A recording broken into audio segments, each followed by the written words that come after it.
Good morning, everybody. Welcome back. Today is Top Fuel Day. We're going to work on the Top Fuel bike. We have just about 2 months to get this thing ready for an event we committed to. So we're going to be kind of heavy on this.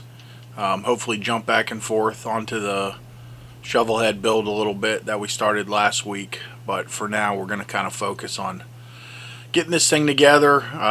Got a bunch of parts cleaning to do. All this old aluminum's kind of nasty. We're going to go with like kind of a Scotch Brite finish. I don't want to take too much away from what this bike originally was. So we're really trying to keep it as original as possible, you know. But getting it dialed in nice and looking pretty clean. So that's kind of where we're at. Going to get the motor plates in, the tranny in. Probably slide the motor in. The motor's not 100% together, but the heads are on, the cylinders are on, the cases are all together. So I think I'll slide that in, and then we'll finish up the rest of the stuff in the frame. It's just as easy to work on it in the frame as it is on the table, really. So get that done. Possibly modify the camshaft for the fuel pump drive. See if we can get to that today. And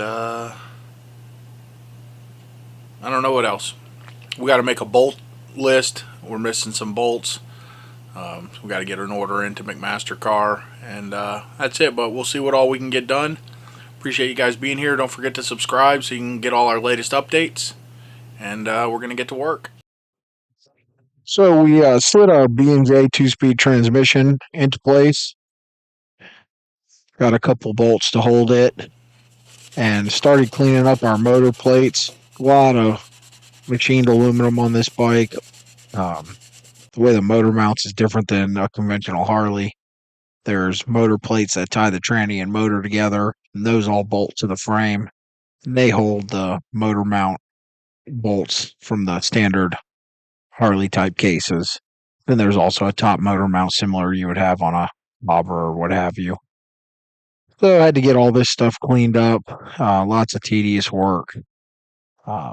We're not going crazy with it. Obviously, this isn't a show bike.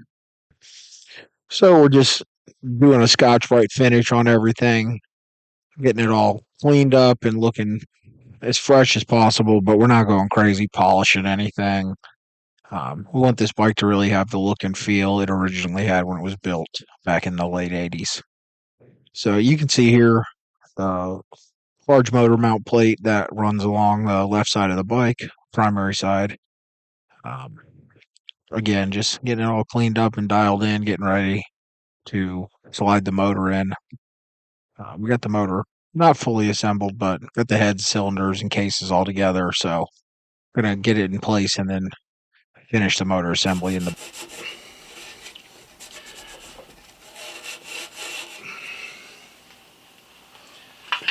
You gotta figure out what I'm gonna do with this. What is that, aluminum? Yeah, you know, it's like the belt cover. But do you think you can get a little shine on the machine with it? Oh, I could, yeah. I wouldn't go too heavy, just yeah. enough It's to just get it's the got a gunnage. lot of fucking grind, like heavy grinder marks in it, and it looks like, you know, it's been broken and repaired a million times. I don't know. Maybe I'll make a new one, or you see, it's all like chewed up. Yeah, yeah. Oh yeah. So I don't know. I'll have to. That's like one of the last pieces to go on anyway, I guess. So. Was it a 4-inch belt on this? It's 3. 3? Yeah. I've talked to people around and they don't even try to do it at night. Yeah. Yeah, I've driven through stuff like that at night. It's pretty squirrely. Yeah. Especially if there's ever going to be other trucks, because a lot of it is 2-lane, and it's one way, meaning one part of the mountain you're on the other side going one way. Yeah. Coming back, you're on the other side of the mountain.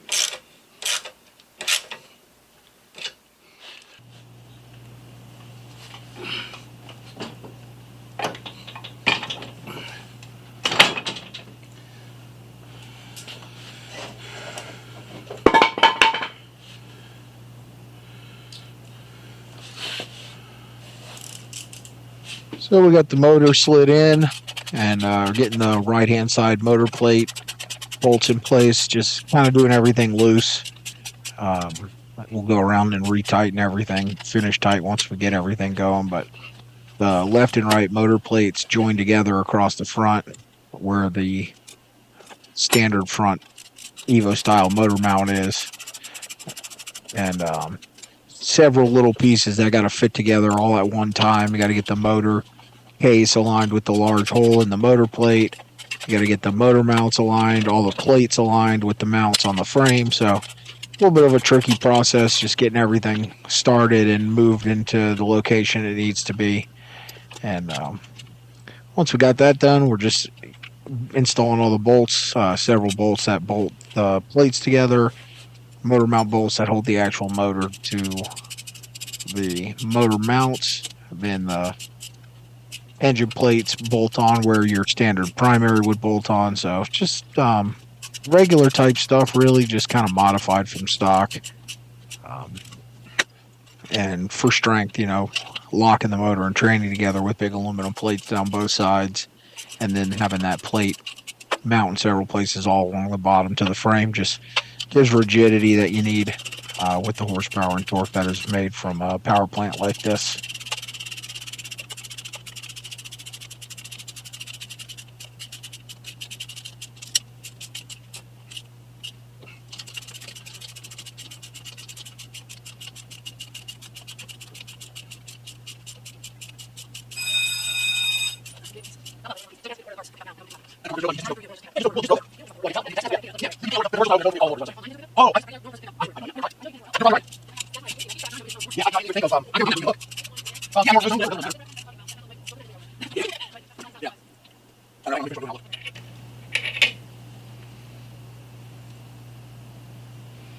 Just installing a new sprocket shaft seal here, no big deal. Standard Evo sprocket shaft seal in a race, and just knocking it into place.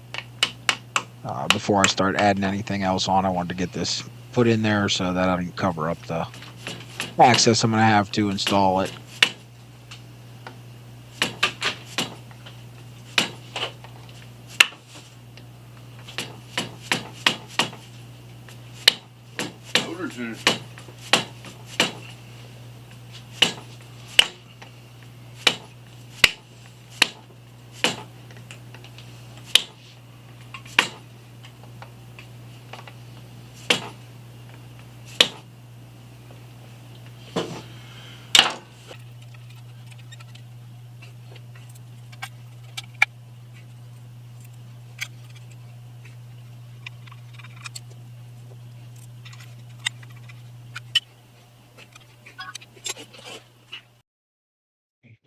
So we're going to start getting some of the cam chest assembled here.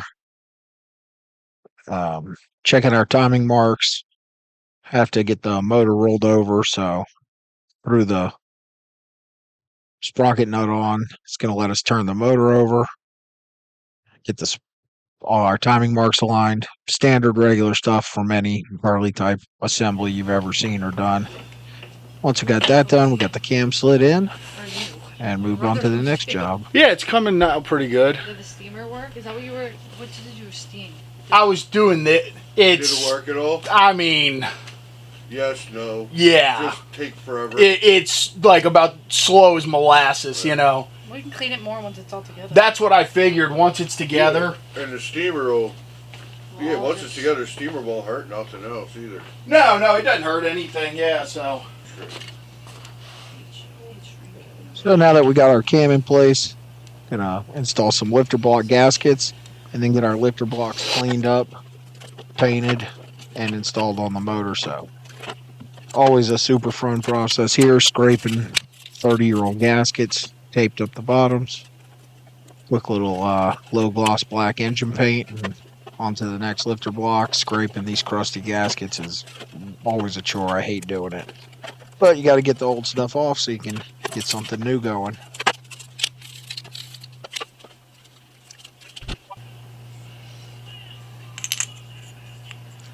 So we got our roller lifters installed in our lifter blocks here. I'm going to go ahead and drop those on the motor, get a couple bolts in to locate them. Come back later and tighten all this down once we get all our push rods and everything situated in case we need to make any adjustments or anything. So just throw a couple bolts in loose to keep them aligned. And move on to the next job.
So from here, we're going to start the rocker box assembly.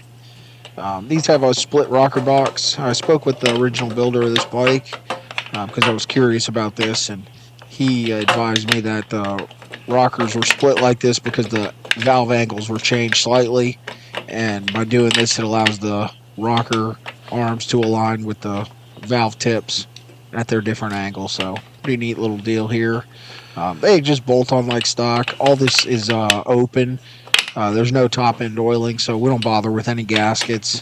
Just get everything aligned, install the bolts, and then it's a 3-piece rocker box assembly like you'd see on a Sportster or an Evo. So get your little middle piece and then your rocker lid. The rocker lids have some holes cut in them so you can access the rocker shafts. Those rocker shafts and rocker arms have holes drilled in them so you can oil them. These would have been oiled for every run because there's no top end oiling. I've also seen guys use grease fittings, not on this particular bike, but in different applications, where you pump the rocker shafts full of grease before each run as the means of lubrication for the rocker arms.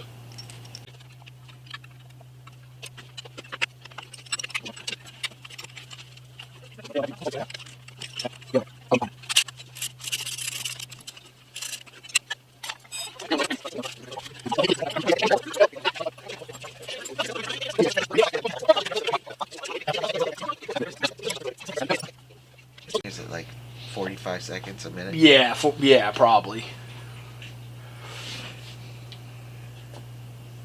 She's got to get the tire sticky and then go. That's it.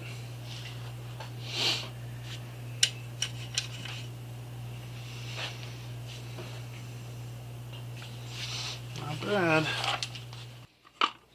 Next up, getting our oil tank installed. Little custom made aluminum oil tank. Looks like it might hold a quart or so of oil. Obviously, with the elimination of the top end oiling, the only thing the oil pump really oils is your cam and crank. So tons of oil isn't necessarily required, and you change it very often. So we also got the coils mounted up, old set of Dyna 1.5 ohm dual output coils because these heads have dual plugs installed. So it'll be 4 plugs and 4 wires on a V twin. So next up, we're installing this massive intake manifold. Looks to have been handmade at one point. Super large diameter and allows for the mounting of the Hillborn throttle body. Just got all that old silicone sealer cleaned up off of there and ready for the new gasket, which I'll probably have to make. Next up, I'm installing a little aluminum kind of wedge lock block. I didn't get obviously any good footage of it somehow, but it locks onto the frame rail in between the rocker box top and the frame rail as a means to hold the head down and not give it a running start to come through the frame on the instance that you may have an explosion. So kind of a cool little just handmade piece. Trying to get some better pictures of it. for the next video on this bike if anybody's interested in seeing it.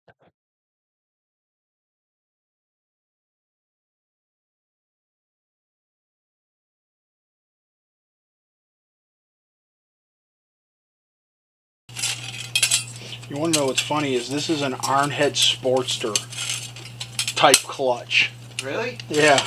Not sure why they did, what their like reasoning behind that was. But yeah.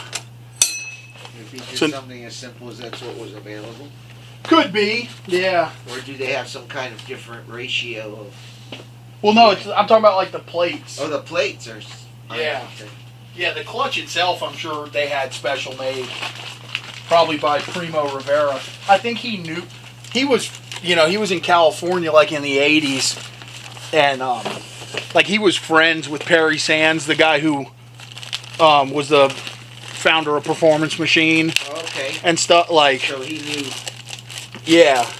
So they were all like on the same block, he was telling me. So, pretty cool. Nicole, you like that pickle to take the edge off? Yeah. It was a good ass looking pickle. I saw that, I started laughing. I was playing pickles for like an hour. Instantly thought of you. Yeah, it's so good. Don't lie. There's no way you can eat all that. Like comfortably. Yeah, we're running real low. Ooh, look what I just found though, at the bottom. Oh, eat it if you want, if you're hungry. Huh? Eat it if you're hungry. I'm not really craving. I want something salty. Oh, We only have.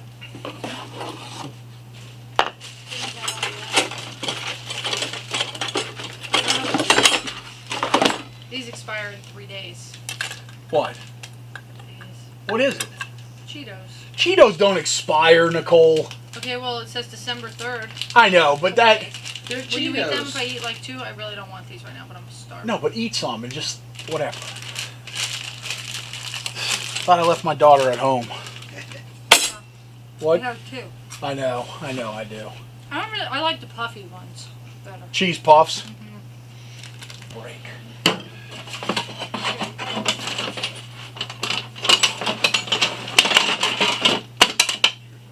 Oh yeah, here we go.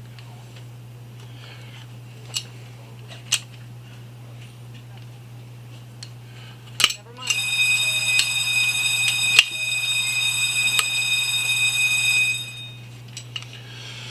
This has got to all get cleaned up good. This could use some new bearings too. This belt roller. Some new fakes. Yeah.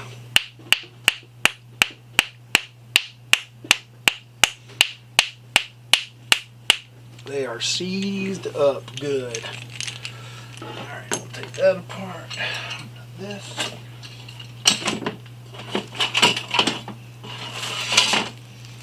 What is, oh, exhaust. Okay.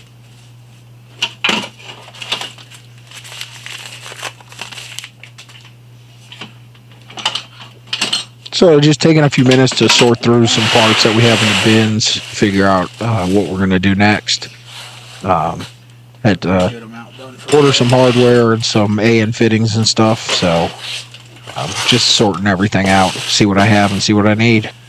I guess.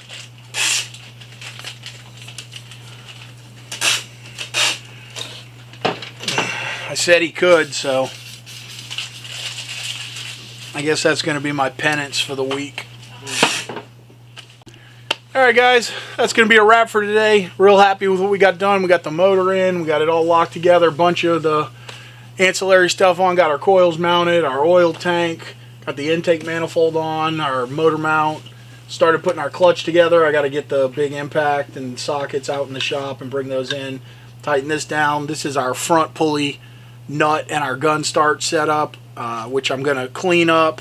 I'm going to finish welding it because it's only part of the way welded. We'll paint that and then put it on. I need some new bearings. This is our belt drive idler roller, and the bearings are pretty glitchy feeling, so we'll replace those. Juan's working on reproducing our decals. We got this air dam, which I'm going to clean up real good, clean a lot of the welds off, resand it, get it back to fresh aluminum. And I was able to find one of these Rivera Engineering old decals, but the Performance Machine decals I have not been able to find, so he's working on those in the Procreate, and then we will reprint them and install them once we get this all cleaned up. So lots of progress. Definitely happy with what we got going on. I think we're going to be looking really good for our February date. Of course, it helps being a race bike. Race bikes generally come apart and go together real easy because they got to come get taken apart and put back together all the time. So that's definitely helped over it being a street type bike, and also the fact that we're not going to a race, we're going to a show really helps too, because I still have not learned enough about this nitro setup and the mechanical fuel injection and stuff to really get it running and try to ride it. So that will come at a later date. Obviously, we're getting this thing ready for a display situation, not a race situation. But cool piece of history that we're going to be glad to take and share with a bunch of people who love motorcycles. So anyway, as always, thanks for being here. Don't forget to subscribe to get all the latest updates on everything we're working on, which seems to be more and more these days. And we hope to see you next time at Gattis Garage.